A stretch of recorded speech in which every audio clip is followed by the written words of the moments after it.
어느 날 아침 아들이 제 유일한 재산인 농가주택의 매매 계약서를 들고 왔습니다. 시어머니는 아들의 앞날을 위해 내가 희생해야 한다고 말했습니다. 저는 멍하니 서 있었습니다. 하지만 제 낡은 지갑 속에는 그들이 결코 상상하지 못할 증거가 담긴 낡은 일기장이 숨겨져 있었습니다. 오래전부터 기록된 그들의 모든 비밀이었습니다. 다음 이야기가 궁금하시다면 구독 한번 눌러주세요. 여러분의 한마디가 새로운 사연을 만들어줍니다. 저는 김미라입니다. 올해 30살, 그래픽 디자이너로 일하고 있습니다. 결혼은 저에게 안식처를 찾아가는 여정이라 믿었습니다. 하지만 그 믿음은 결혼식이 끝나자마자 깨지고 말았습니다. 시어머니는 축의금 7천만 원을 모두 챙기고 저에게 결혼 비용을 내라며 저를 몰아붙였습니다. 저는 침묵한 채 움직였고 그 결말에 집안이 발칵 뒤집혔습니다. 이 이야기는 제가 어떻게 그 침묵 속에서 나 자신을 지켜냈는지에 대한 기록입니다. 새하얀 웨딩드레스를 입고 있었습니다. 면사포는 길게 늘어져 발 뒤꿈치에 닿았고요. 무대 조명은 이미 꺼졌지만 결혼식 음악의 여운은 귓가에 맴돌았습니다. 저는 텅 빈 예식장 로비를 벗어나려 했습니다.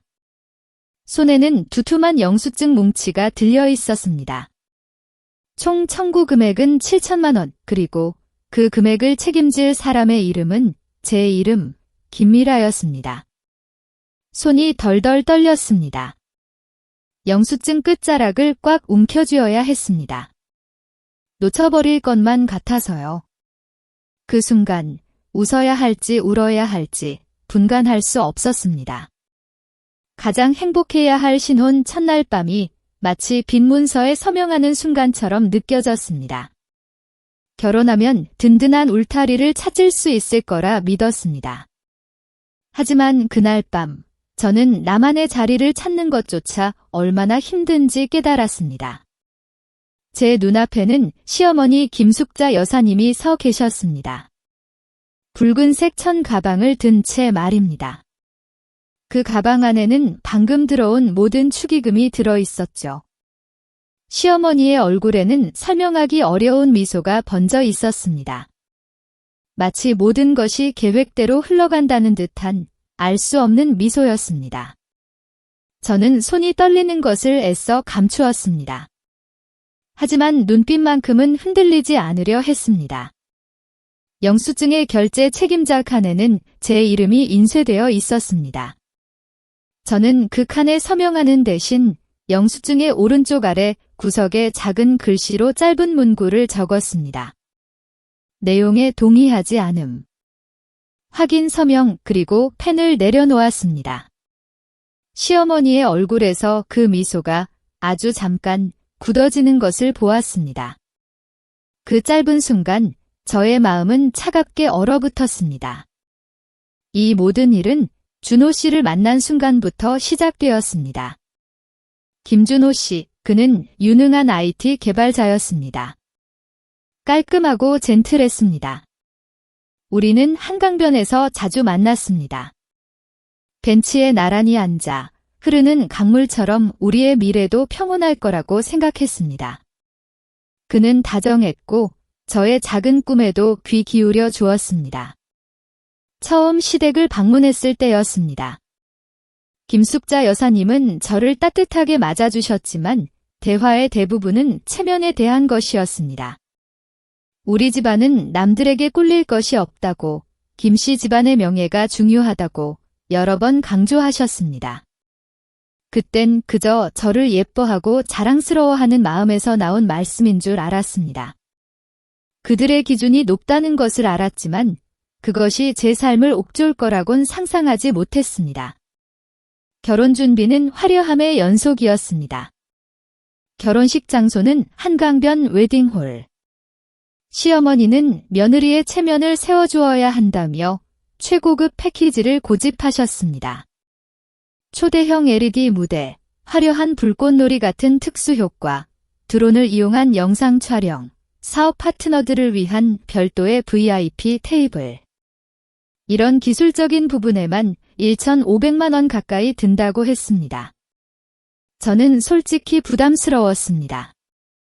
소박하고 따뜻한 결혼식을 꿈꿨던 저에게는 모든 것이 과하게 느껴졌습니다. 준호 씨는 저를 안심시켰습니다. 엄마가 다 알아서 하실 거야. 걱정 마. 시어머니 역시 새로 들어오는 며느리가 기 죽으면 안 되지. 엄마가 다 책임질 테니 미라 씨는 예쁘게 식만 올리면 돼. 라고 말씀하셨습니다. 그들의 열정에, 그리고 준호 씨에 대한 사랑에 저는 결국 제 꿈을 잠시 접어두기로 했습니다. 그들의 말처럼 어쩌면 이 모든 것이 저를 위한 것이라고 믿고 싶었습니다. 그 믿음이 그날 밤 산산조각 날 줄은 꿈에도 몰랐습니다. 결혼식 피로연이 끝난 후 우리는 웨딩홀의 VIP룸으로 이동했습니다. 그곳은 며느리로서 제가 처음 마주한 시댁의 맨얼굴이었습니다. 시어머니 김숙자 여사님은 피로연장 리셉션 데스크로 가셨습니다. 그곳에 놓인 축의금 봉투들을 붉은색 천 가방에 하나하나 쓸어 담으셨습니다. 저는 그 모습을 조용히 지켜보고 있었습니다. 시어머니는 제게 미소를 지으며 말했습니다. 축의금은 시어머니가 보관하는 것이 당연한 일이지. 새로 들어온 며느리가 함부로 손대면 예의 없는 행동으로 비칠 수 있어? 그 말에 저는 아무것도 할 수 없었습니다. 그저 고개를 끄덕일 뿐이었습니다. 어른이 알아서 하시겠지, 그렇게 생각했습니다. 하지만 몇 분 뒤 레스토랑 직원이 제게 두툼한 영수증 뭉치를 내밀었습니다. 그는 주위를 한번 훑어보더니 저를 향해 물었습니다. 김미라 씨께서 오늘 결제 대표이십니까? 총 비용 7천만 원입니다. 무대, 음향, 테이블, 선물, 세금, 서비스료까지 전부 포함된 금액입니다. 저는 눈을 크게 떴습니다. 심장이 쿵 내려앉았습니다. 잠깐만요. 왜 제 이름이 거기에 적혀 있죠? 직원은 무표정한 얼굴로 답했습니다. 예약하실 때 김미라 씨 이름으로 등록되어 있었기 때문에 저희는 그 이름으로 청구서를 발행했습니다. 저는 준호 씨를 돌아보았습니다. 그는 오늘 밤 세상에서 가장 행복한 신랑이라는 찬사를 들었을 겁니다. 하지만 그의 눈은 저를 피했습니다. 어색하게 웃으며 그는 말했습니다. 미라 씨, 일단 서명만 해둬. 나중에 내가 다 설명해 줄게. 제 손은 여전히 영수증을 꽉 움켜쥐고 있었습니다. 숫자들이 제 눈앞에서 마구 춤을 추는 것 같았습니다. 그 사이 시어머니는 붉은색 천가방에 축의금을 다 넣고는 말씀하셨습니다. 딸 가진 부모는 딸이 시집가면 본부는 다 한 거야? 이제부터 무슨 일이든 부부가 알아서 해결해야지. 옆에 있던 시댁 친척 몇 분이 웅성거렸습니다. 새 며느리가 너무 유난 떨면 분위기 망치는 거지? 집안일은 내일 얘기해도 되는 건데 목이 메었습니다. 살면서 그렇게 외롭다고 느낀 적은 없었습니다. 화려한 조명과 꽃으로 가득한 예식장은 마치 거대한 무대 같았습니다. 저는 그 무대 위에서 체면이라는 제목의 무언극 주인공이 된 기분이었습니다. 저는 깊은 숨을 들이쉬었습니다. 침착하게 말했습니다. 어머니, 제가 확실히 여쭙고 싶습니다.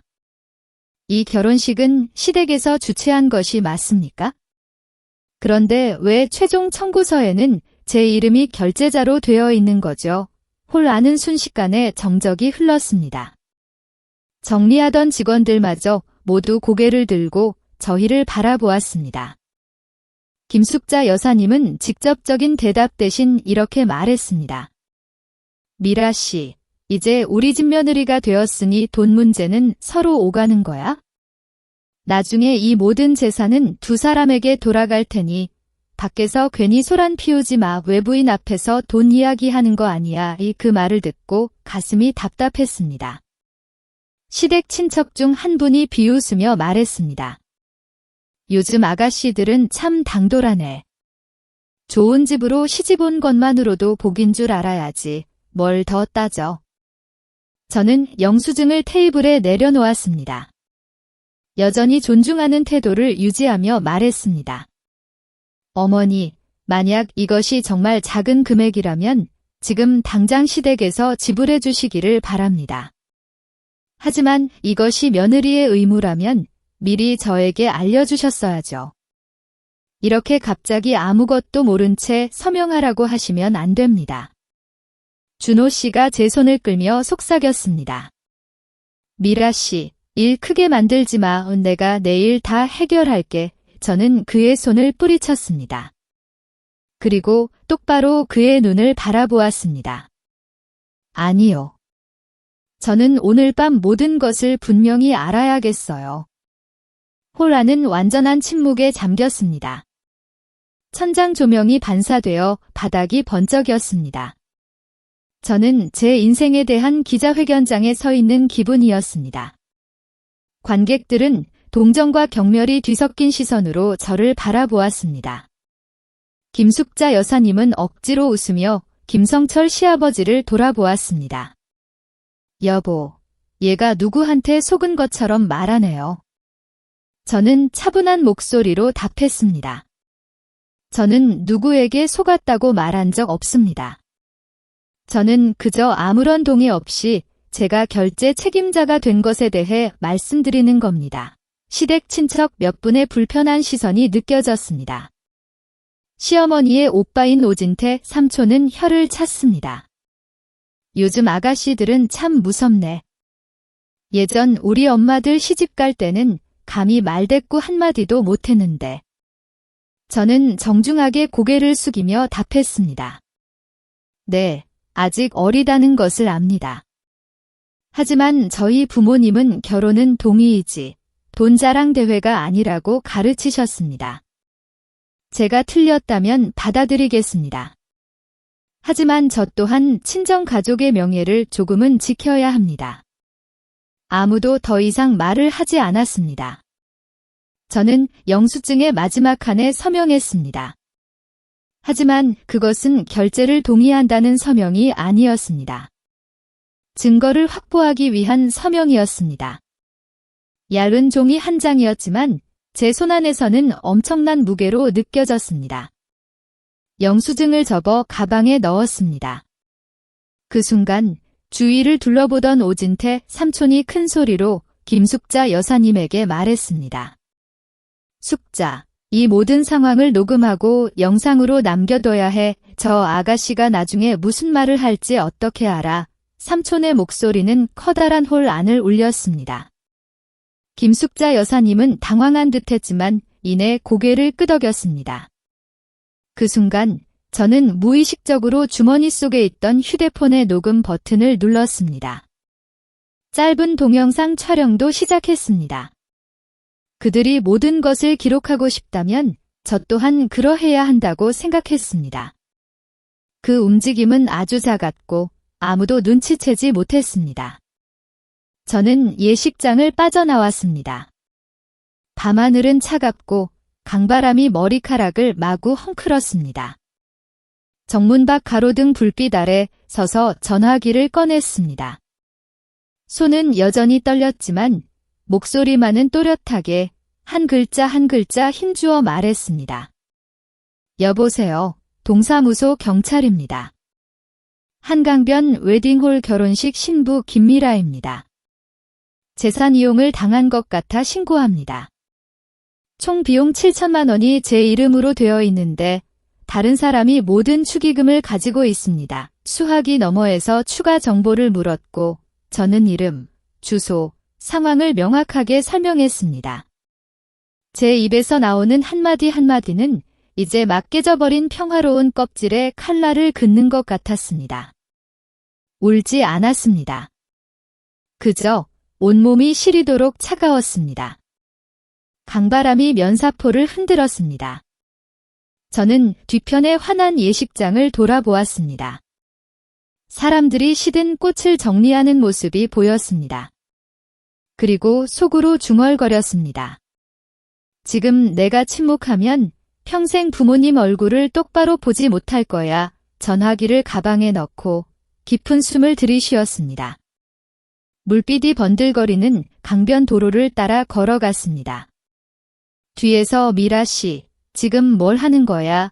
하는 소리가 들렸지만 저는 뒤돌아보지 않았습니다. 저는 한참 동안 복도에 서 있었습니다. 강에서 불어오는 찬바람이 면사포를 흔들었습니다. 괜찮아졌다고 생각했지만 생각할수록 중요한 것을 깨달았습니다. 만약 제가 오늘 밤 떠난다면 내일 아침 여론은 그들에게 조종될 것입니다. 그들은 제가 성급하게 행동했고 오해했거나 과장했다고 말할 것입니다. 결국 7천만 원의 청구서는 여전히 제 어깨를 짓누를 것입니다. 저는 불이 켜진 시댁가족의 VIP 휴게실로 돌아갔습니다. 테이블 위에는 마시다 남은 술잔들과 시들해진 과일 접시, 의자에는 아무렇게나 던져진 물수건들이 널려 있었습니다. 손님들은 더 이상 없었고 시댁 식구들만 남아 있었습니다. 모두 하이힐을 벗고 넥타이를 느슨하게 풀고 본래의 얼굴을 드러내고 있었습니다. 무대 조명이 꺼진 뒤 제가 방으로 들어서자 모든 시선이 저에게로 향했습니다. 저는 애둘러 말하지 않고 한 글자 한 글자 또렷이 말했습니다. 여러분께 알려드립니다. 제가 경찰에 신고했습니다. 경찰관들이 오늘 밤 이곳에 와서 조사를 진행할 예정입니다. 방 안은 순식간에 얼어붙었습니다. 오진태 삼촌, 방금 전까지 편안히 등받이에 기대어 앉아있던 그가 벌떡 일어났습니다. 뭐라고? 누가 온다고? 저는 어조를 바꾸지 않고 다시 말했습니다. 근처 파출소 경찰관입니다. 오늘 밤 결혼식 신부로서 7천만 원이 넘는 비용을 제 이름으로 청구받았지만 축의금은 한 푼도 받지 못했다고 신고했습니다. 웨딩홀 주소도 알려드렸습니다. 방 안은 즉시 침묵에 잠겼습니다. 시어머니 김숙자 여사님은 애써 평정을 유지하려는 듯했지만 발 아래 붉은색 천 가방끈을 꽉 움켜쥐고 있었습니다. 그녀는 깊은 숨을 쉬며 목소리를 억눌렀습니다.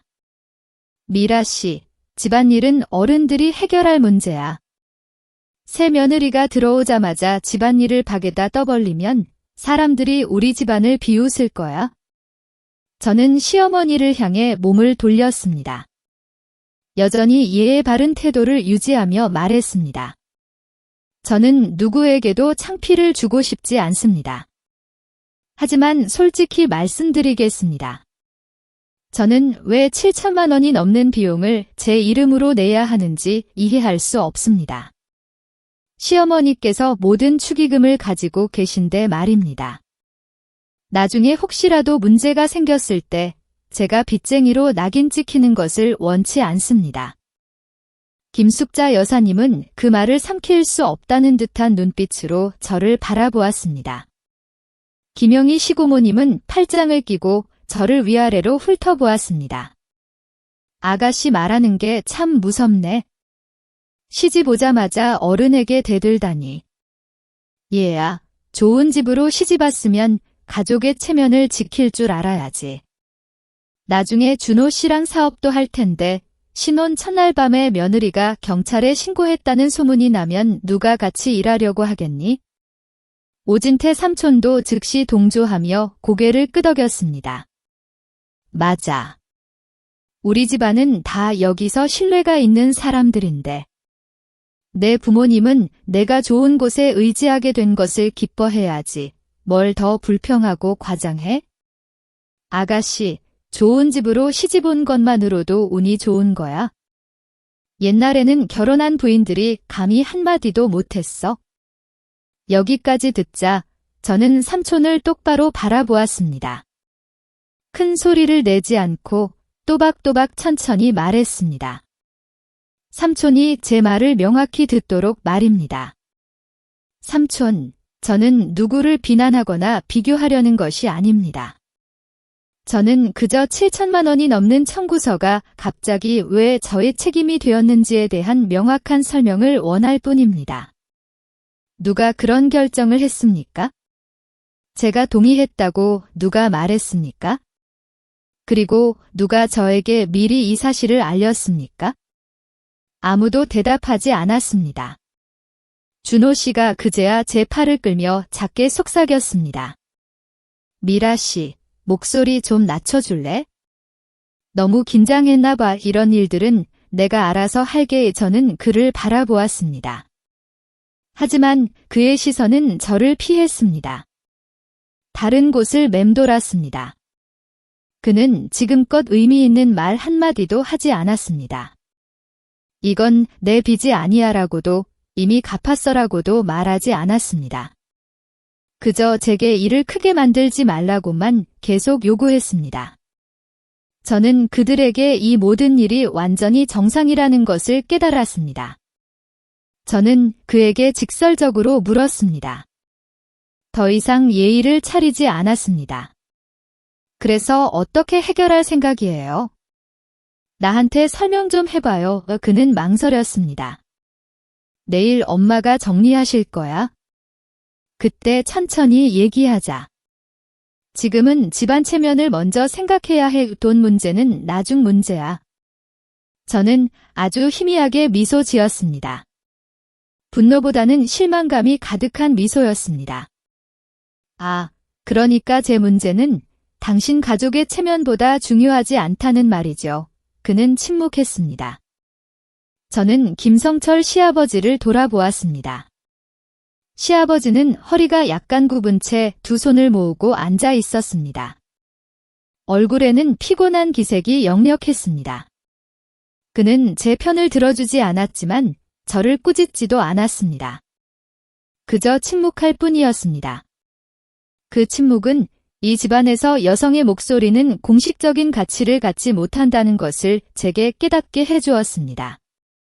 저는 깊은 숨을 들이쉬고 나중에 그 누구도 제 뜻을 왜곡할 수 없도록 한 글자 한 글자 명확히 말했습니다. 저는 도리를 어긴 적 없습니다. 저는 그저 이 빚을 떠안는 것에 동의하지 않는다는 것을 확인받고 싶을 뿐입니다. 그저 그것뿐입니다. 김숙자 여사님은 그 말을 듣자 완전히 평정심을 잃었습니다. 그녀는 축의금 봉투 가방을 의자에 세게 내려놓으며 한 글자 한 글자 힘주어 말했습니다. 미라 씨가 그렇게 말하면 외부인이 듣기에 뭐가 되겠어? 사람들이 시어머니가 돈에 눈이 멀었다고 누명 씌울까봐 그래? 엄마가 축의금을 보관하는 건 엄마 개인을 위한 것이 아니야. 결혼식 비용을 정산하려고 모아둔 거고 나중에 어떻게 지출되었는지 분명히 말해줄 거야. 그런데 미라 씨는 마치 누가 미라 씨 것을 빼앗아 가는 것처럼 말하네. 저는 시어머니의 눈을 똑바로 바라보았습니다. 네, 그렇게 작은 문제라면 오늘 밤 당장 분명히 할 수 있습니다. 축의금이 얼마인지, 실제 비용이 얼마인지, 남은 돈은 누가 가지고 있는지 모두 앉아서 계산해보죠. 시아버지도 계시고 오진태 삼촌도 계시고 김영희 시고모님도 준호 씨도 증인이 되어주실 겁니다. 저는 전혀 거리낄 것이 없습니다. 이건 작은 문제니까요. 김숙자 여사님은 순간 움찔했습니다. 그녀의 얼굴에 스치는 불안감을 분명히 보았습니다. 나중에 말해주겠다던 그 말은 이제 더 이상 매끄럽게 나오지 않았습니다. 오진태 삼촌이 짜증 섞인 목소리로 말했습니다. 아가씨, 말하는 태도 좀 보게.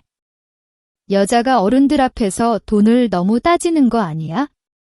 우리는 정으로 대해야지 이렇게까지 따지고 들면 안 되지. 우리 집안에 이렇게 말하는 며느리는 없었어. 아가씨가 이렇게 하면 모든 어른들의 체면을 깎는 거야? 알아들었어. 저는 삼촌에게 돌아서서 예의를 지키면서도 전혀 굽히지 않는 태도로 말했습니다. 내 어릴 때부터 저희 부모님은 다르게 가르치셨습니다. 부모님은 제게 정의라는 것이 남이 하고 싶은 대로 하도록 손해를 감수하고 침묵하는 것이 아니라고 가르치셨습니다. 제가 아직 어리숙해서 제 말이 삼촌 귀에는 거슬릴 수 있습니다. 하지만 만약 제가 7천만 원이 넘는 빚을 평생 짊어져야 한다면 시댁의 체면 때문이라고 저희 가족에게 설명할 수는 없을 것입니다. 오진태 삼촌의 얼굴색이 변했습니다. 김영희 시고모님은 저를 무례한 아이처럼 바라보았습니다. 준호 씨는 제 손을 더욱 세게 움켜쥐고 거의 속삭이듯 화난 목소리로 말했습니다. 미라 씨, 잠시만 조용히 해줄래? 내가 내일 다 해결한다고 했잖아. 저는 그의 손을 뿌리쳤습니다. 바로 그때 문 두드리는 소리가 들렸습니다. 경찰관 2명이 들어섰습니다. 한 명은 제복을 입었고 다른 한 명은 사복 차림의 수첩을 들고 있었습니다. 제복을 입은 경찰관이 위압적이지 않게 진지한 목소리로 물었습니다. 누가 신고하셨습니까? 저는 한 걸음 앞으로 나섰습니다. 네, 접니다. 김미라입니다. 오늘 제 결혼식인데 제가 미리 동의하지 않은 큰 금액의 채무에 연루된 상황이라 신고했습니다. 나중에 제가 빚을 떠안고 사람들이 이를 가족 간의 합의라고 말할까 봐 걱정됩니다. 저는 이 상황에 동의하지 않는다는 것을 서면으로 확인받고 싶습니다. 방 안은 정적에 잠겼습니다. 다른 경찰관은 저를 바라보더니 시댁 가족을 훑어보았습니다. 그는 부드러운 목소리로 말했습니다. 네, 김미라 씨, 구체적으로 상황을 설명해 주시겠습니까? 저는 영수증을 꺼냈습니다. 그 순간 제 손은 전혀 떨리지 않았습니다.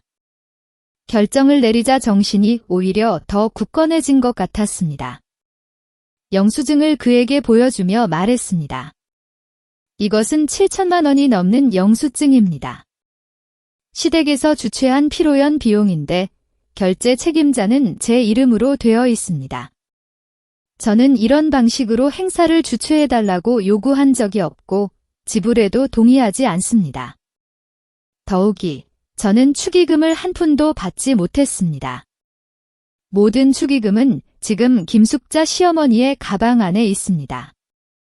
나중에 제가 동의했다고 말하거나 이 빚을 제게 떠넘기는 일이 없도록 미리 신고하는 것입니다. 저는 거친 말이나 고함을 지르지 않았습니다. 그저 사실을 객관적으로 진술할 뿐이었습니다. 시댁 식구들의 얼굴색이 일제히 변했습니다. 방금 전까지 큰 소리치던 오진태 삼촌은 눈에 띄게 움츠러들었습니다. 팔짱을 끼고 있던 김영희 시고모님도 팔을 내리고 앉을 곳을 찾았습니다. 준호 씨는 입술을 꽉 깨물고 더 이상 저를 똑바로 쳐다보지 못했습니다. 김숙자 여사님은 어색하게 웃으며 상황을 수습하려 했습니다. 경찰관님, 이건 그냥 집안일입니다. 며느리가 아직 어려서 잘 모르는 것 같아요. 그렇게 심각한 일은 아닙니다. 내일 어른들이 알아서 잘 정리할 테니 귀한 시간 낭비하지 마세요. 제복을 입은 경찰관은 단호하지만 강압적이지 않은 목소리로 명확히 말했습니다.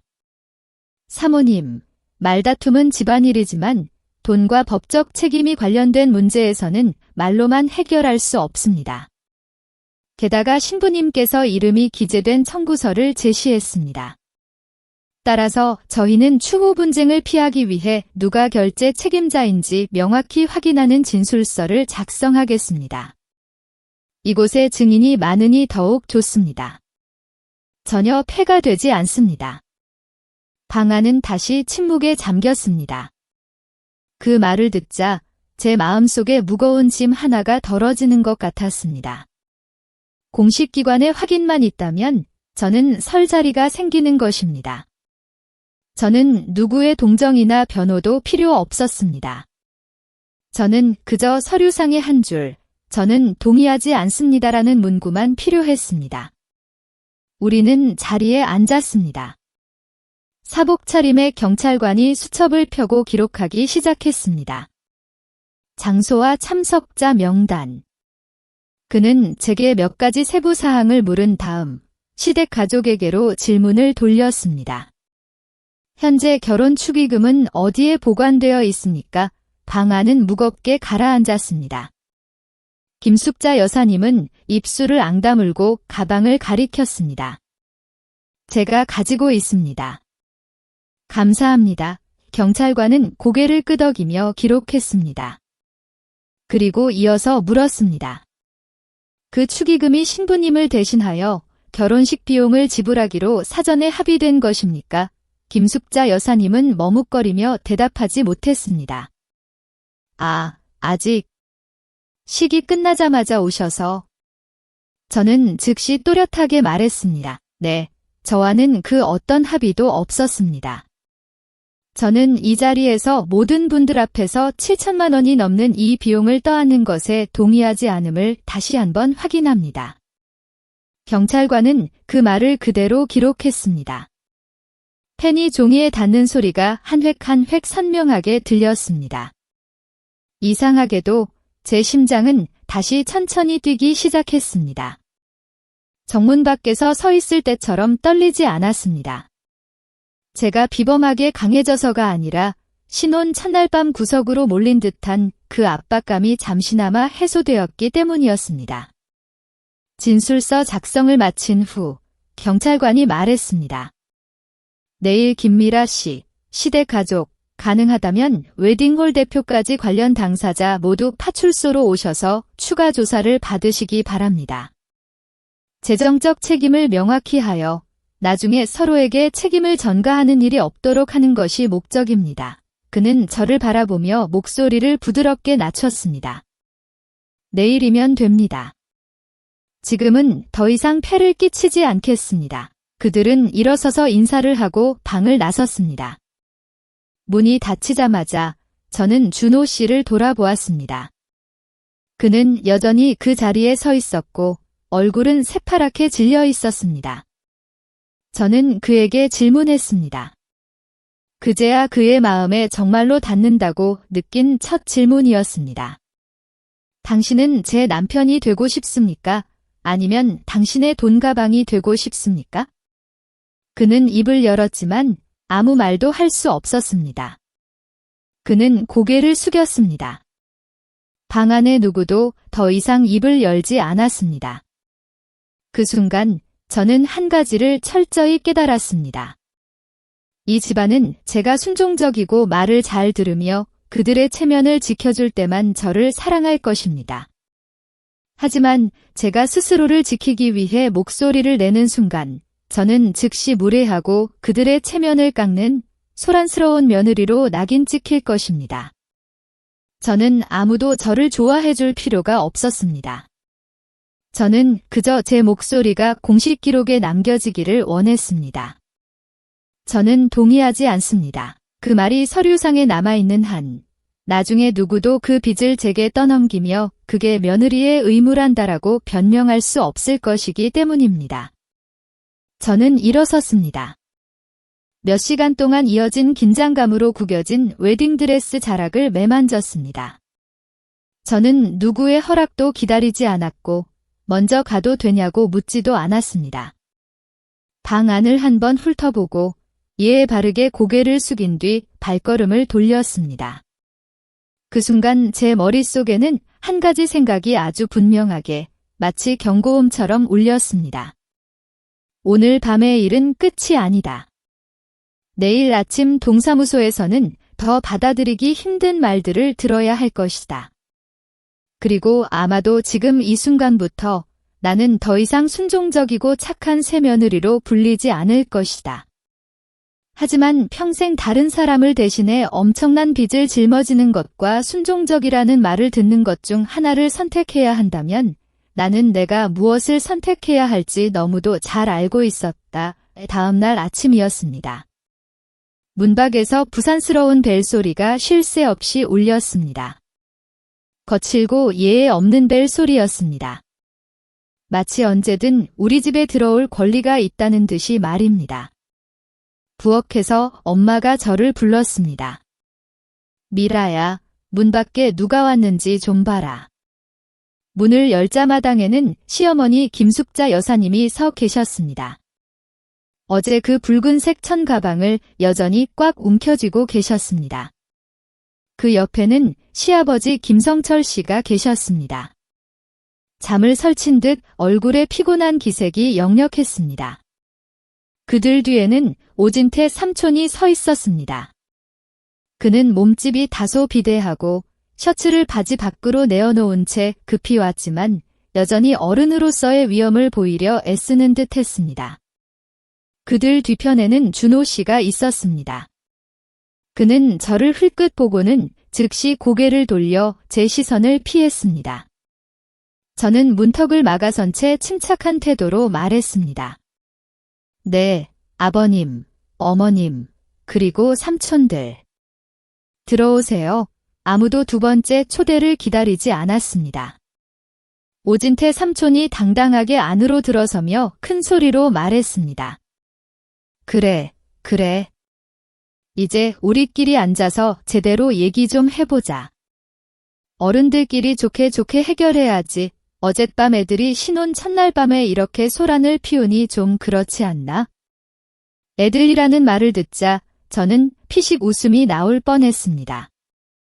어젯밤 진술서에 서명한 사람은 내들이 아니라 바로 저였습니다. 그 사이 스스로를 덜은이라 칭하는 사람들은 아무도 입을 열지 않았습니다. 아무도 결제 책임을 인정하려 하지 않았습니다.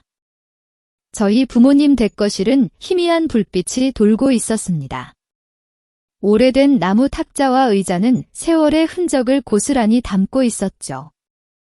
삐걱거리는 벽걸이 선풍기가 돌아가고 있었고 테이블 위에는 엄마가 방금 끓인 따뜻한 녹차가 김을 뿜고 있었습니다.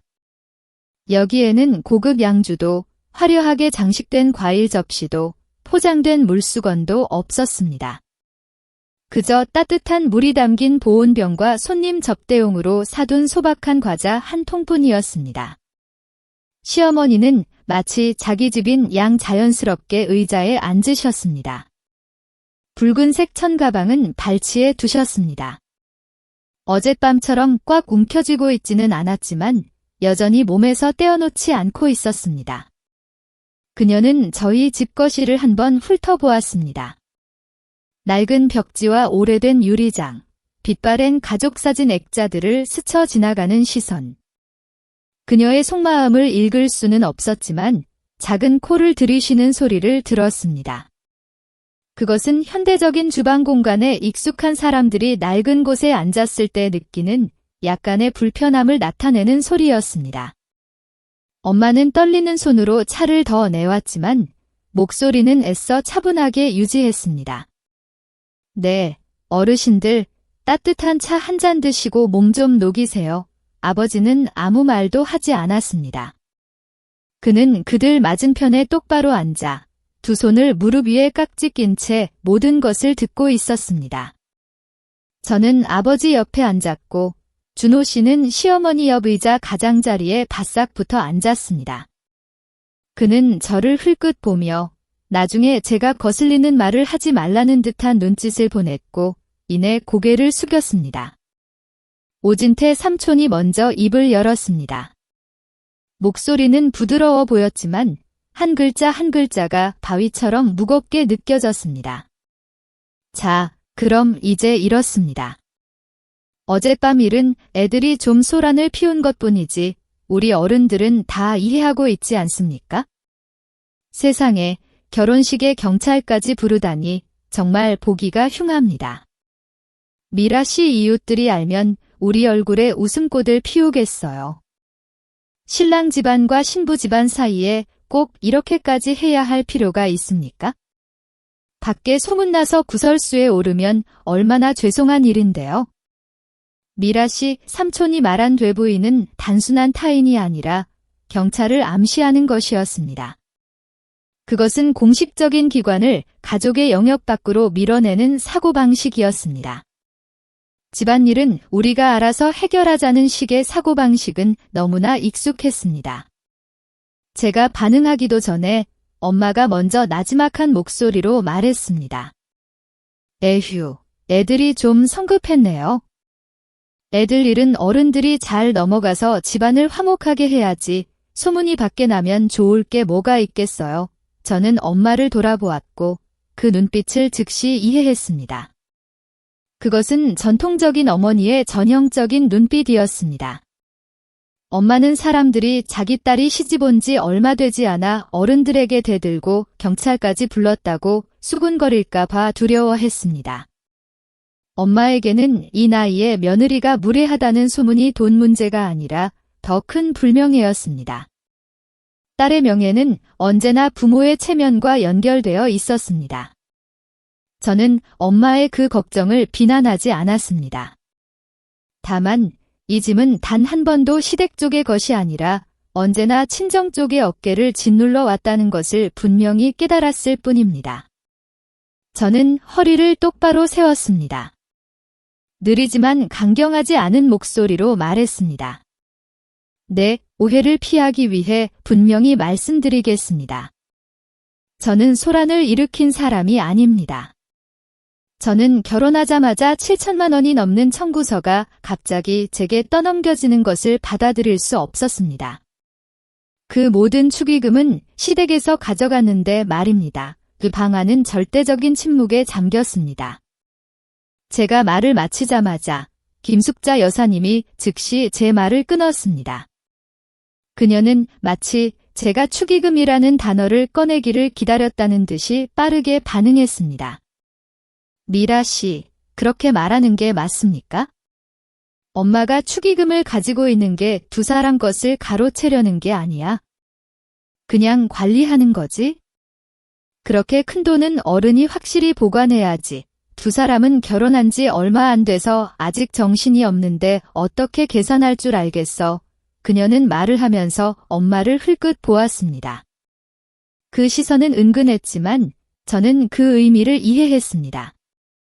우리 쪽은 일을 잘 처리하는 어른들이 있고 당신 쪽은 경험이 부족한 집안이라는 것을 암시하는 것이었습니다. 저는 희미하게 웃었습니다. 여전히 예의를 지키면서도 전혀 굽히지 않는 질문으로 답했습니다. 네, 배우기 위해 진심으로 여쭙니다. 저는 딸이라서 집안일을 잘 모릅니다. 그럼 어젯밤 축의금 총액이 얼마였습니까? 어머님께서 그 금액을 알려주실 수 있으신가요? 그리고 그 돈 중에서 결혼식 비용으로는 얼마를 사용하실 건가요? 남은 돈은 누가 보관하며 누구 이름으로 보관할 건가요? 지금 여기 양가 부모님 앞에서 명확히 말씀해 주시면 나중에 모든 오해를 피할 수 있을 겁니다. 김숙자 여사님은 잠시 멈칫했습니다. 하지만 오진태 삼촌이 즉시 끼어들며 부드럽던 어조를 책망조로 완전히 바꾸었습니다. 세상에, 요즘 아가씨들은 왜 그렇게 돈을 명확히 따지는 거야? 여자는 어른들 앞에서 돈 문제에 끼어들면 안 돼. 오 듣기 거북해. 아가씨. 옛날 삼촌 또래 며느리들은 시집가면 모든 것을 완벽하게 처리하고 남편과 시댁의 체면을 지킬 줄만 알았지. 돈 문제는 어른들의 일이지. 양가 앞에서 축의금이 얼마인지, 누가 얼마를 보관하는지 따지는 것은 말이 안 돼. 그렇게 말하면 누가 좋게 듣겠어? 저는 그 삼촌을 똑바로 바라보았습니다. 네, 삼촌께 죄송합니다. 저는 옛날 일은 잘 모릅니다. 하지만 저희 부모님은 다르게 가르치셨습니다. 부모님은 제게 결혼하면 허리를 굽혀 빚을 떠안고 다른 사람들이 효녀라고 칭찬하게 하는 것이 아니라 허리를 똑바로 펴고 살아야 한다고 가르치셨습니다. 제가 경험이 없어서 다시 한번 명확히 여쭙습니다. 나중에 무슨 일이 생겼을 때 사람들이 미라가 이미 동의했는데 이제 와서 말을 바꾸네라고 말하지 못하도록 말입니다. 그 말에 오진태 삼촌은 순간 멈칫했습니다. 얼굴이 붉게 달아올랐습니다. 저는 준호 씨가 살짝 움직이며 제 옷을 잡는 것을 보았습니다. 그만 말하라는 신호였습니다. 저는 그의 손을 뿌리쳤습니다. 그리고 시아버지 김성철 씨에게로 돌아서서 말했습니다. 그는 그때까지 침묵한 채 눈을 내리깔고 앉아 있었습니다.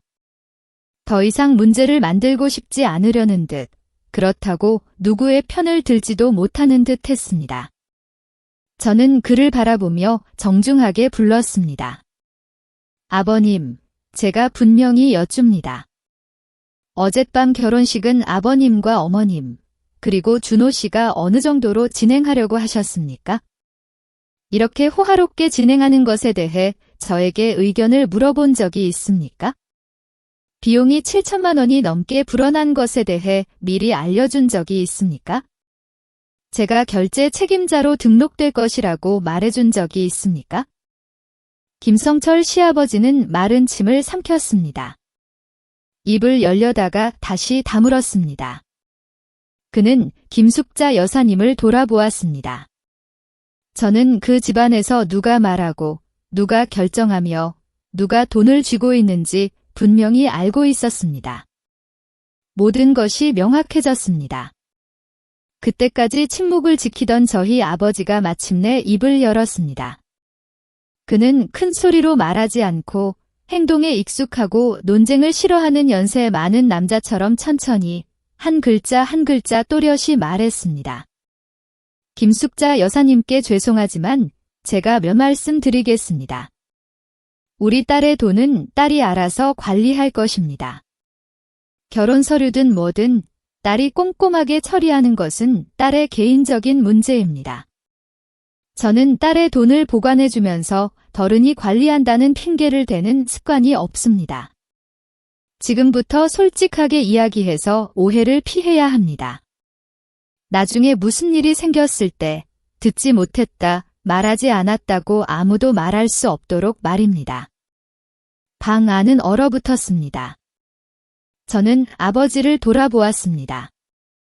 그는 여전히 그 자리에 앉아 두 손을 무릎 위에 깍지 낀 채 완전히 평온한 눈빛으로 저를 바라보고 있었습니다. 아버지를 보면서 목이 메었습니다. 어릴 적 아버지는 저를 자주 안아주거나 달콤한 말을 해주는 분은 아니었습니다. 위로하는데도 서툴렀습니다. 하지만 저는 한 가지를 분명히 기억합니다. 아버지는 단 한 번도 누구에게도 딸은 참아야 한다는 말로 저를 억압하게 둔 적이 없었습니다. 아버지의 말을 듣자 김숙자 여사님의 얼굴색이 확 바뀌었습니다. 그녀는 더 이상 부드러운 모습을 유지할 수 없었습니다. 그녀는 저에게 곧장 돌아서서 가장 상처받기 쉬운 약점인 명예를 공격했습니다. 미라 씨, 일을 너무 긴장하게 만들지 마. 그렇게 하면 사람들이 미라 씨에 대해 뭐라고 생각하겠어? 시집와서 돈만 밝힌다고 탐욕스러운 사람이라고 말할 거야. 외부인들은 모든 것을 알지 못하니 미라 씨를 즉시 판단할 거야. 미라 씨는 돈 때문에 시집 온 며느리라는 소리를 듣고 싶니? 저는 허리를 똑바로 세우고 시어머니의 눈을 똑바로 바라보았습니다. 제 목소리는 전혀 떨리지 않고 단호했습니다. 네, 다시 한번 분명히 말씀드리겠습니다. 제가 돈을 탐하는 사람이었다면 어젯밤에 조용히 넘어갔을 겁니다. 만약 제가 침묵했다면 오늘 아침 시댁에서는 이웃들에게 부리 며느리는 시부모님을 정말 사랑해서 7천만 원이 넘는 빚을 말없이 갚아주었어라고 말할 수 있었겠죠. 얼마나 듣기 좋고 멋진가요? 모두들 그 신부가 착하고 순종적이고 희생할 줄 안다고 칭찬했을 겁니다. 하지만 어머님, 제가 그런 식으로 침묵했다면 저는 평생 제 이마에 어리석음이라는 글자를 새기는 것이나 마찬가지입니다. 제가 침묵했다는 것은 제가 지불에 동의했음을 스스로 인정하는 것과 같지 않습니까? 나중에 누가 저를 책망하고 싶을 때 그들은 그 말 한마디만 하면 충분할 겁니다. 신혼 첫날 밤에 아무런 반대도 안 했잖아. 그럼 동의한 거지. 그렇게 되면 끝입니다. 그때부터는 어떤 빚이든 제게 떠넘겨질 수 있습니다. 거실은 완전히 정적에 잠겼습니다. 그 순간 제가 방금 한 말은 저만의 말이 아니라는 것을 깨달았습니다. 제가 마음속으로 수없이 들었던 많은 여성들의 이야기였습니다. 어떤 이는 평생 시댁을 먹여 살리느라 허리가 굽었고 어떤 이는 남의 집 아들 빚까지 떠안았습니다. 어떤 이는 대신 대출을 받고는 나중에 돌려달라고 말했을 때 명예까지 잃었습니다. 많은 사람들이 시댁의 체면을 깎을까 봐 감히 입을 열지 못했습니다. 그리고 시댁의 체면은 너무나 커서 며느리의 얼굴조차 가려버렸습니다. 엄마는 무릎 위에 손을 꽉 쥔 채 앉아 있었습니다. 엄마는 제가 창피하다고 느끼는 것을 알았습니다. 제가 잘못 말해서가 아니라 엄마 세대의 여성들은 그렇게 양가 앞에서 솔직하게 말하는 것에 익숙하지 않고 참고 인내하는 것에 익숙했기 때문입니다. 엄마는 돈을 잃는 것보다 세상 사람들의 소문을 더 두려워했습니다. 한국인의 심리대로 가장 고통스러운 것은 구체적인 재정적 숫자보다는 이웃들의 수군거림이었습니다. 준호 씨는 처음부터 끝까지 침묵을 지키고 있었습니다. 마침내 그가 몸을 움직여 저를 돌아보며 간절히 속삭였습니다. 미라 씨, 나를 더 이상 창피하게 만들지 마. 이제 어른들이 진지하게 이야기하고 있잖아. 그렇게 말하면 어떻게 받아들일 수 있겠어? 저는 그를 돌아보았습니다. 제가 그에게 보내는 시선에는 더 이상 책망이 없었습니다. 그저 씁쓸한 깨달음만 있었습니다. 제가 믿었던 남편이 저를 잃는 것보다 체면을 잃는 것을 더 두려워한다는 사실 말입니다. 저는 그가 편을 선택했고 그 편에는 제가 없다는 것을 이해했습니다. 저는 깊은 숨을 들이쉬고 똑바로 일어섰습니다. 방 안의 모든 시선이 저에게로 쏠렸습니다. 저는 큰 소리 내지 않고 분명하게 말했습니다. 오진태 삼촌, 아버님, 어머님께 말씀드립니다. 지금 이 순간부터 저는 김준호 씨의 집에서 더 이상 살지 않을 것입니다. 그리고 이 가족의 며느리라고도 스스로를 칭하지 않을 것입니다. 저는 피해자의 입장에서 수사기관과 협력할 것입니다. 더 이상 집안 식구가 아닌 사람으로서 말입니다. 김숙자 여사님은 얼굴이 새파랗게 질려 목소리를 낮춰 말했습니다. 미라 씨, 누구한테 말하는 거야? 너는 이 집안의 며느리야. 외부인이 아니라고. 저는 시어머니를 돌아보며 느리지만 단호하게 말했습니다. 네, 저는 며느리였습니다.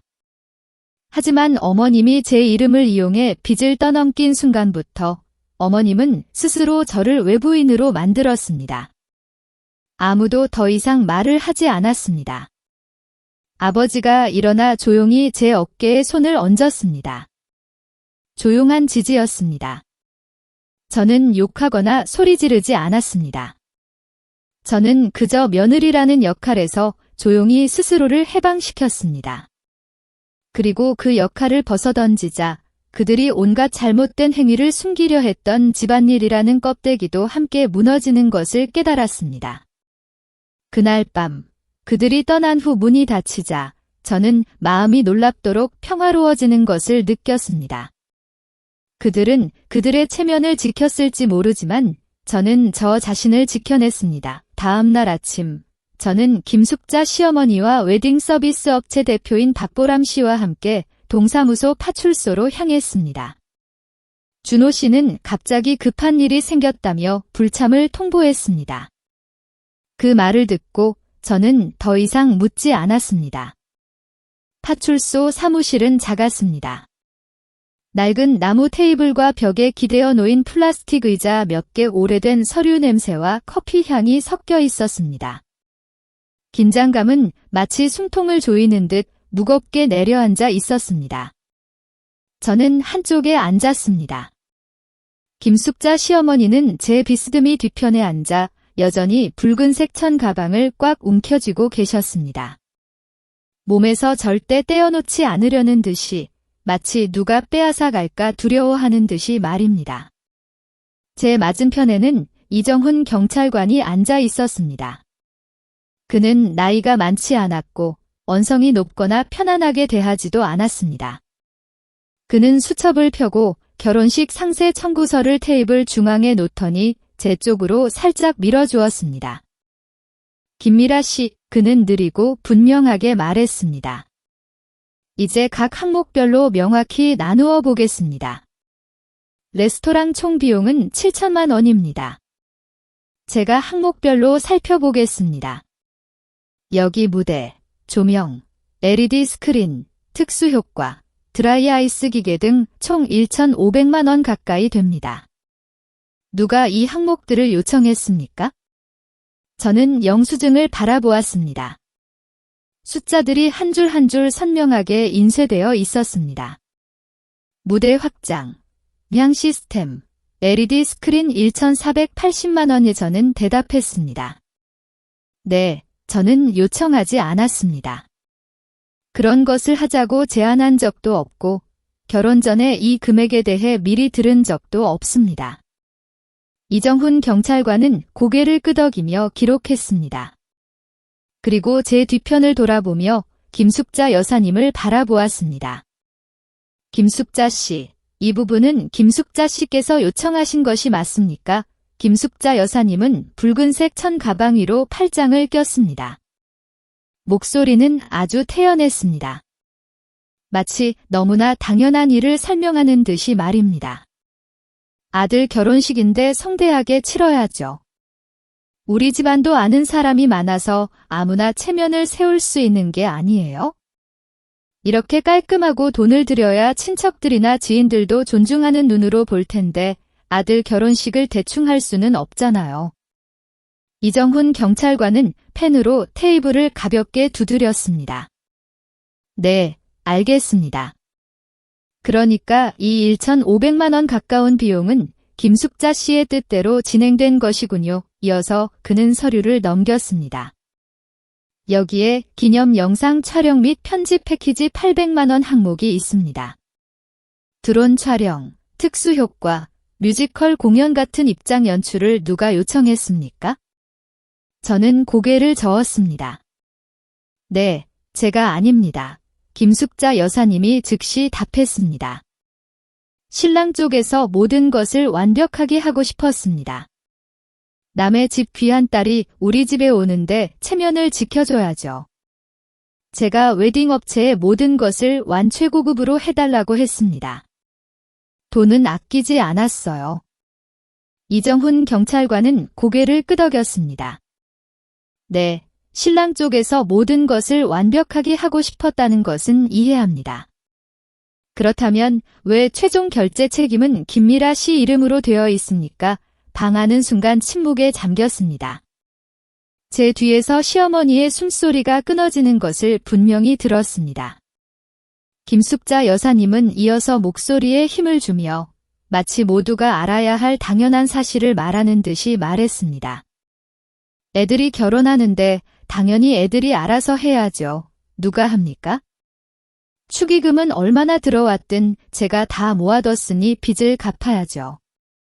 저는 그 돈을 그냥 맡아준 것뿐이지 제가 한 푼도 챙긴 게 아닌데 왜 일을 크게 만듭니까?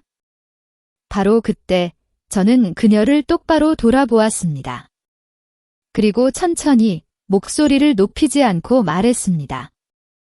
어머님, 어젯밤부터 지금까지 저는 축의금을 한 푼도 만져본 적이 없습니다. 단 한 장도 열어본 적이 없습니다. 모든 축의금은 지금 어머님의 가방 안에 있습니다.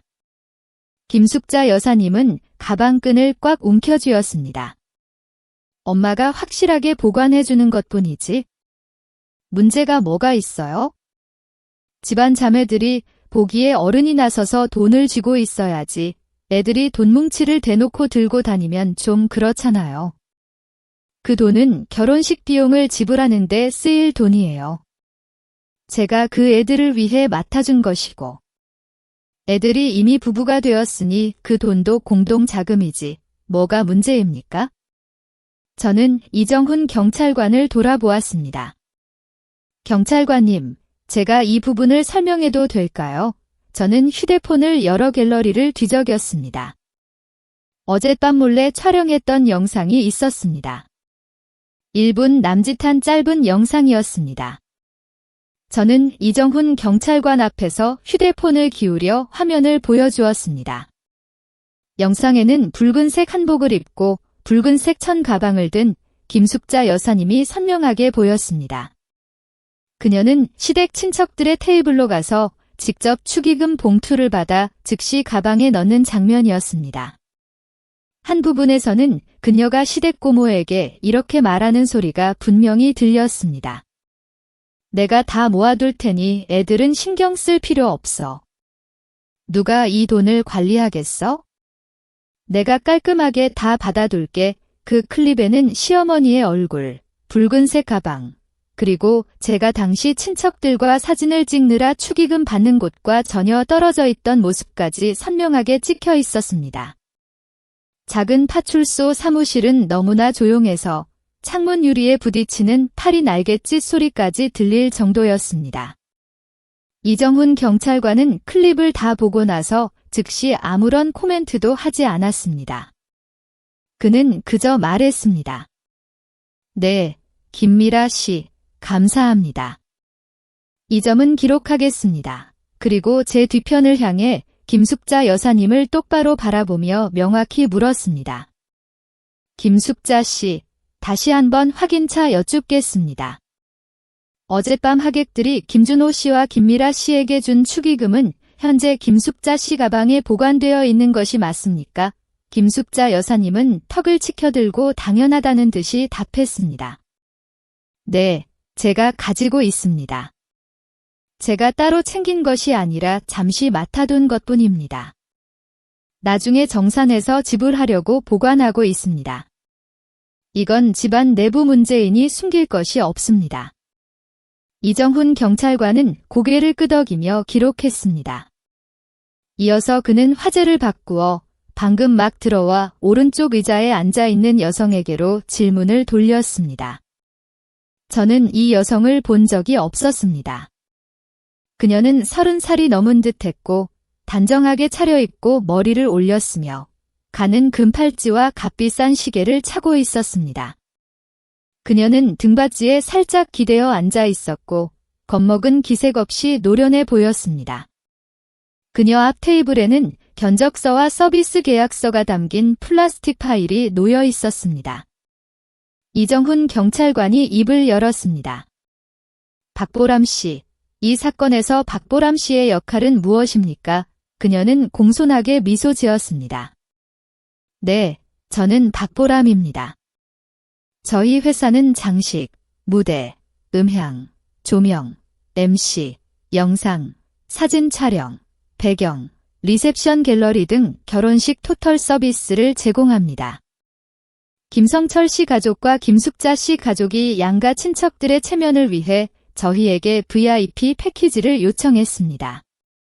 저희는 고객의 요청에 따라 진행했을 뿐입니다. LED 무대, 특수효과, 강위를 나는 플라이캠 같은 업그레이드 항목은 모두 신랑 측에서 제안했습니다. 저는 박보람 씨를 똑바로 바라보았습니다. 박보람 씨, 시댁에서 성대한 결혼식을 원했다는 것은 알겠습니다. 하지만 왜 그날 밤 최종 청구서는 시아버지나 시어머니가 아닌 저에게만 결제 서명을 하라고 내밀어졌습니까? 박보람 씨는 김숙자 여사님 쪽으로 눈을 빠르게 흘끗 보더니 마치 아무 일도 없다는 듯 태연한 어조로 답했습니다. 원래 신랑 신부가 결제하는 것이 통례 아닙니까? 신랑 측은 신뢰를, 저희 업체는 노력을 제공했고 하객의 90% 이상이 신랑 측 손님인데 당연히 신랑 신부가 책임을 져야죠. 부모님께 청구할 수는 없지 않습니까?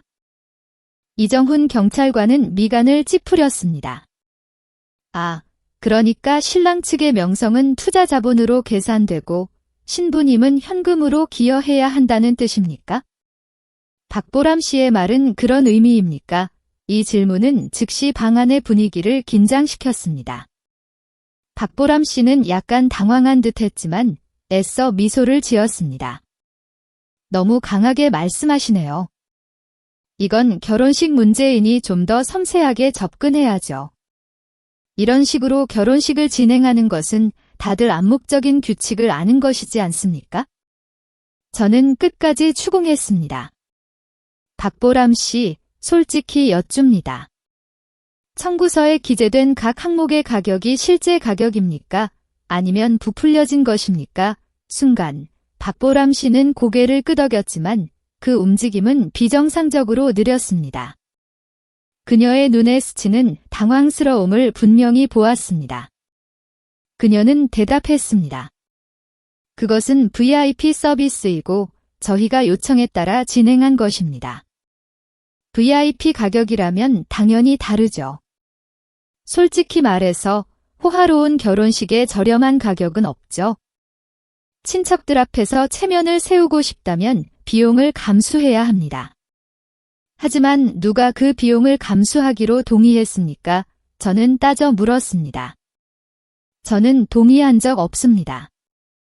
저는 계약서에 서명한 적도 없고 미리 견적을 들은 적도 없으며 그 어떤 특수효과도 요청한 적 없습니다.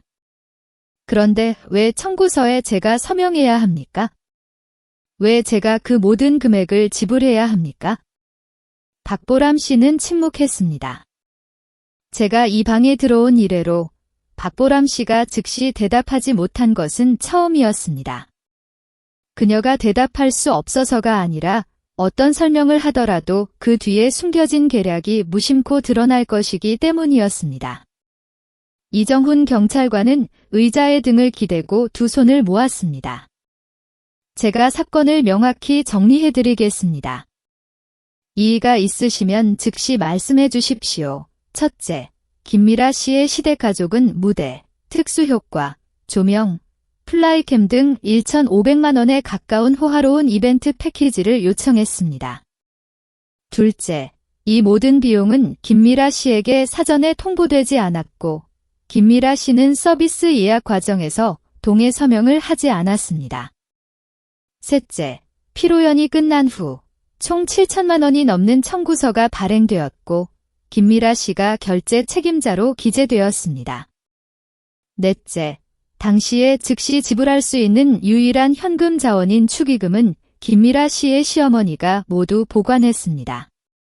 녹화된 클립은 김숙자 씨가 직접 축의금을 수거하며 깔끔하게 다 모아둘게라고 말하는 것을 분명히 보여줍니다.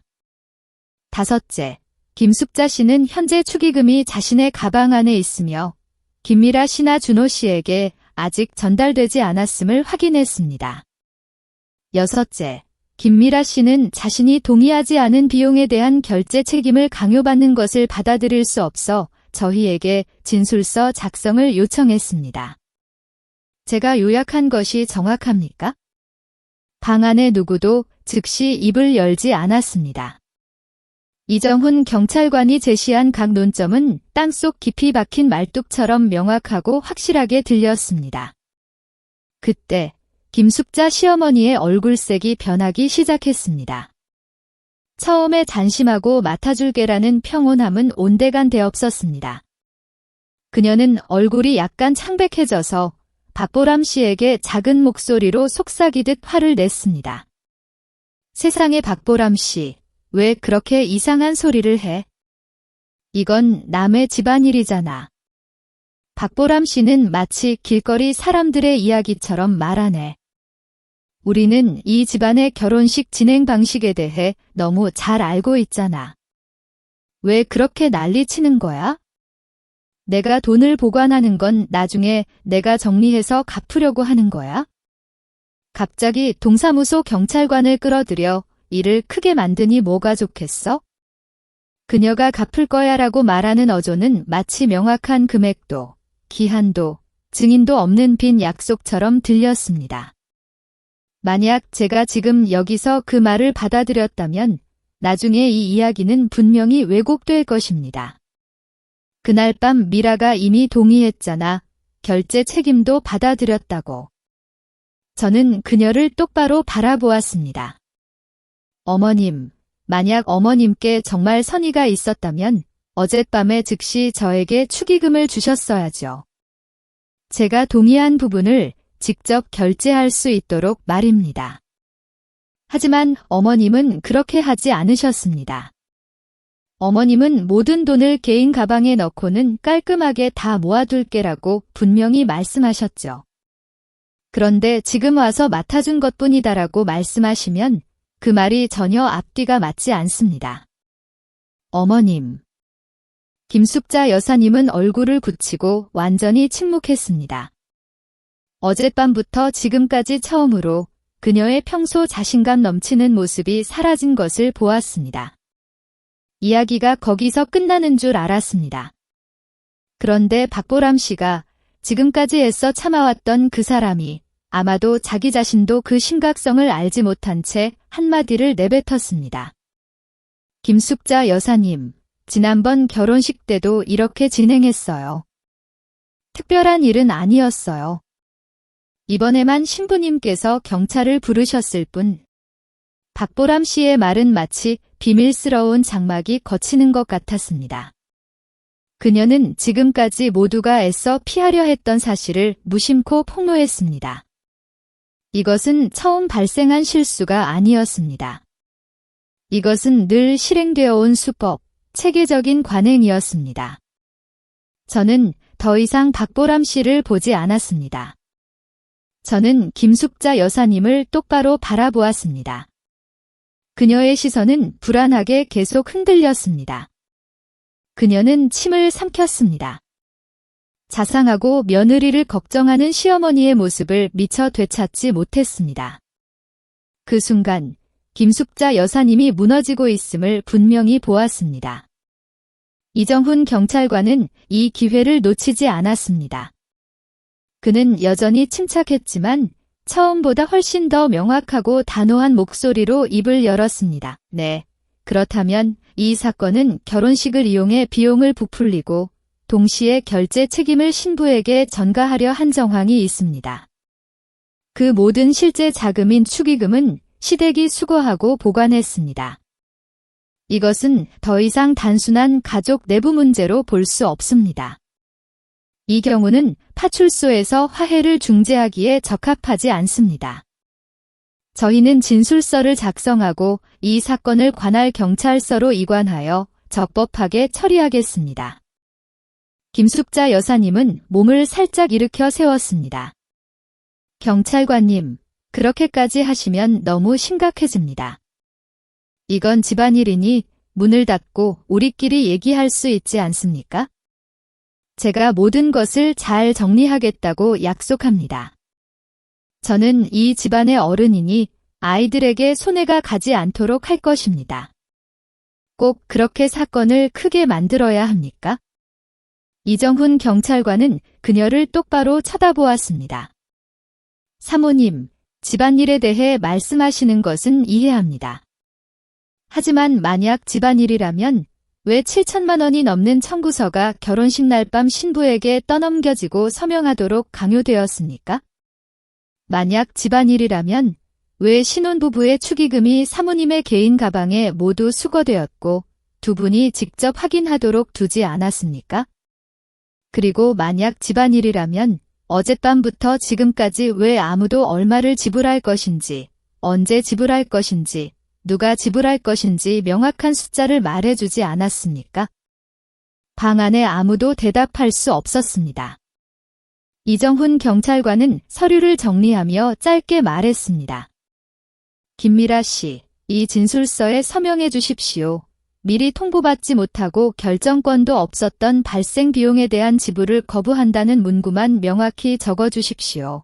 이것은 나중에 웨딩업체나 레스토랑이 김미라 씨에게 돈을 따로 요구하는 경우를 대비하여 김미라 씨를 보호하기 위함입니다. 그 후 저희는 이 사건을 경찰서로 이관할 것입니다.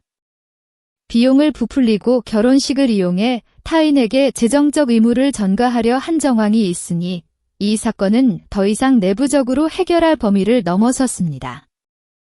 저는 펜을 들었습니다. 제 손은 전혀 떨리지 않았습니다. 제 이름을 한 글자 한 글자 명확히 서명하고 펜을 테이블에 놓았습니다. 바로 그 순간 저는 한 가지를 깨달았습니다. 지금부터 그들은 더 이상 무례한 며느리, 시댁 체면을 깎는 사람이라는 말로 제 입을 막을 수 없을 것이라는 사실을 말입니다. 모든 문제는 이미 서류로 기록되었고 경찰서의 기록에 남아 있었습니다. 더 이상 거실에서의 의미 없는 말다툼이 아니었습니다. 저는 일어나 이정훈 경찰관에게 정중하게 인사했습니다. 네, 이정훈 경찰관님, 감사합니다. 실례하겠습니다. 저는 문을 열고 동사무소 파출소 사무실을 나섰습니다. 바깥 마당의 햇살은 차갑도록 눈부셨습니다. 어젯밤 예식장의 따뜻하고 화려한 조명 같지도 않았고 리셉션 테이블에 놓인 수입꽃처럼 사치스럽지도 않았습니다. 그저 적나라한 햇살이었습니다. 저는 잠시 서서 숨을 골랐습니다.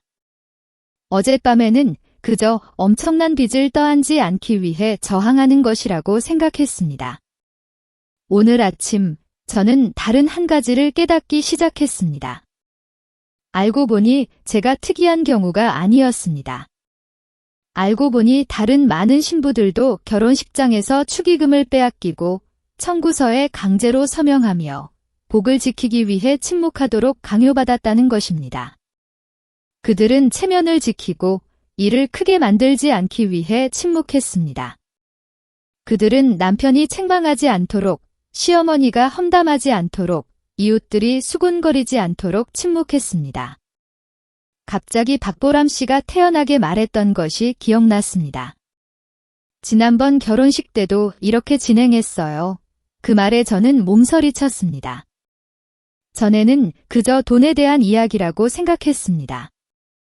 하지만 오늘 저는 이것이 신혼 첫날 밤부터 신부의 모든 권리를 빼앗는 합법적인 방법이라는 것을 이해했습니다. 축의금을 보관하는 것은 단순히 돈을 보관하는 것이 아니었습니다. 그것은 위압적인 행동이었습니다. 이제부터 너는 이 집안 사람이다.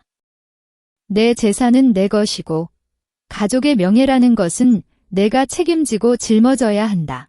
김미라 씨의 이야기는 여기서 마무리됩니다. 김미라 씨의 결정에 대해 어떻게 생각하시나요? 여러분이라면 그녀와 다른 선택을 하셨을까요? 댓글로 여러분의 생각을 나눠주세요. 저는 하나하나 소중히 읽어보겠습니다. 이 이야기가 여러분에게 어떤 생각이나 감정을 불러일으켰다면 좋아요를 눌러주시고 같은 감동을 느낄 것 같은 분들과 공유해주세요. 그리고 다음 이야기들을 놓치지 않기 위해 가족의 민낯 채널을 구독해주시는 것도 잊지 마세요. 다음 이야기에서 만나요. 그리고 다음번에는 어쩌면 당신이 바로 주인공이 될지도 모릅니다.